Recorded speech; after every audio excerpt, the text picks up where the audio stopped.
Hi all, good morning.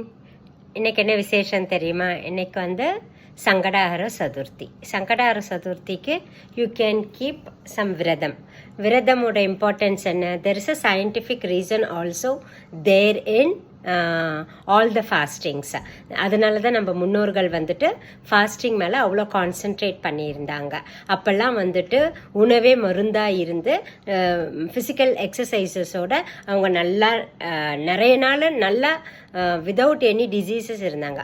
இப்போ நம்ம என்ன பண்ணுறோன்னா, மருந்தே உணவாய் ஆகிப்போச்சு. எல்லாத்துக்குமே ஒரு குட்டி குட்டி டேப்லெட்ஸ், எல்லாத்துக்குமே மாத்திரைகள், எல்லாத்துக்குமே மருந்துகள். அந்த மாதிரி ஒரு ப்ராக்டிஸோட மருந்தே உணவாய் ஆகிட்டு there is no physical activity.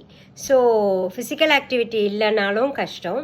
At the same time நம்மளோட உடம்புக்கு எல்லா பார்ட்ஸுக்கும் ஒரு டைமுக்கு நம்ம ரெஸ்ட் கொடுக்கணும். ஸோ தூக்கத்தில் எல்லா பார்ட்ஸும் ரெஸ்ட்டாக இருக்குது. பட் நடுவில் எழுந்து ஏதாச்சும் சாப்பிடும்போது டெஃபினட்டாக there is no rest for the cut.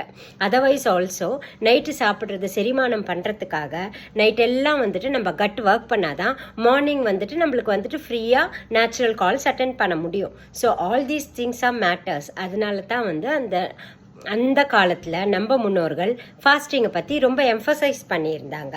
So ஒரு நாளைக்கு, ஒரு மாதத்தில் ஒரு நாள் complete fasting do if possible. இல்லைன்னா ஃப்ளூயிட்ஸ் மட்டும் எடுத்துக்கோங்க. ஃப்ளூயிட்ஸ் மட்டும் எடுத்தால் what it is going to happen? Fluids easily get absorbed from your gut and it reaches the systemic circulation, whatever the nutrients, ingredients is there. But solids அப்படி இல்லை. நம்ம ஒன்று மென்று சாப்பிடணும். ரெண்டாவது ஸ்டொமக்குங்கிற இடத்துல போயிட்டு அது டைஜஸ்ட் ஆகணும். வித் ஸ்டொமேட்டன்ஸ், அதர் என்சைம்ஸ் ஆர் தேர். ஸ்டொமக்கில் ஹைட்ரோக்ளோரிக் ஆசிட் அதெல்லாம் வச்சு அது டைஜஸ்ட் ஆகி அதுக்கப்புறமா அந்த கண்டென்ட் அப்சார்ப் ஆகும். சரிங்களா? So we have to give a rest to our gut. So resting the gut must be the message of today. So either you can do a morning fasting once in a month or once in a week if possible. Morning முடியலையா, afternoon one time fasting பண்ணுங்க. இல்லைன்னா nowadays they are calling intermittent fasting. Yeah, it really helps. I have seen all my doctors doing that, going for weight reduction without any efforts. Just like that they are losing 10 kgs. That is intermittent fasting. What do you mean by intermittent fasting? Intermittent fasting na ஒரு 14 ஹவர்ஸ்க்கு ஒன்றுமே சாப்பிடக்கூடாது. That is intermittent fasting. So அது முடியுமா நம்மளால்? அப்படி யோசித்து பார்த்தோம்னா கண்டிப்பாக முடியும். எப்போ முடியும்னா, சந்தியா காலம்க்கு முன்னால், தட் மீன்ஸ் சூரியன் அஸ்தமிக்கிறதுக்கு முன்னால் நம்ம ஏதாச்சும் சாப்பிட்டுட்டோன்னு வச்சுக்கோங்களேன். Like around 6 o'clock. ஸோ மறுநாள் மார்னிங் 6 o'clock வரைக்கும் ஒரு 12 hours ஆகிடுது. அப்புறம் 2 hours கண்டிப்பாக 8 o'clock வரைக்கும் ஃபாஸ்டிங்கால் நம்மளால் இருக்க முடியும். ஸோ 14 hours ஆகிடுது. So what this needs it's a early dinner. So எவ்வளோக்கு நம்ம சீக்கிரம் டின்னர் சாப்பிட்றோமோ அவ்வளோக்குள்ள நம்ம ஹெல்த்தியாக இருப்போம். That's how it happens. ஓகேவா?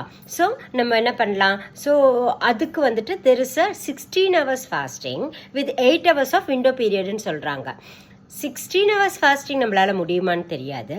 பட் 12 hours ஸ்டார்ட் பண்ணலாம், ஈஸியாக ஸ்டார்ட் பண்ணலாம். 14 hours எக்ஸ்டெண்ட் பண்ணலாம். But in between you can take எனிதிங்கா டாக்டர் அப்படின்னு கேட்டிங்கன்னா, in between you can take water alone you can take.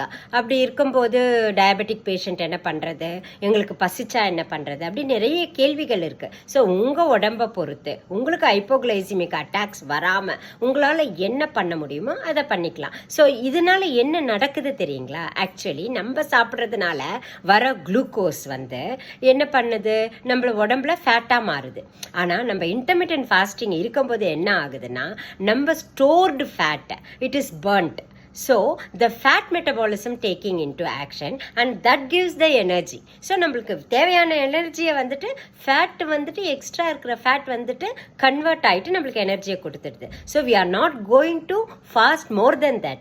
But எனர்ஜெட்டிக்காக இருக்கிற வரைக்கும் ஃபாஸ்ட் பண்ணுறது நல்லது. So intermittent fasting is really good if you feel it is correct for you, and you don't have if you are diabetic, don't have a intermittent hypoglycemia sugar ரொம்ப கம்மியாக வருது. அதெல்லாம் இல்லாமல் உங்களால் பண்ண முடியும்னா yes 100% either fasting a week or intermittent fasting at least 2 days to start with in a week, every Wednesday and every Sunday பண்ணி பாருங்க. If it is feasible, we can do it every day also.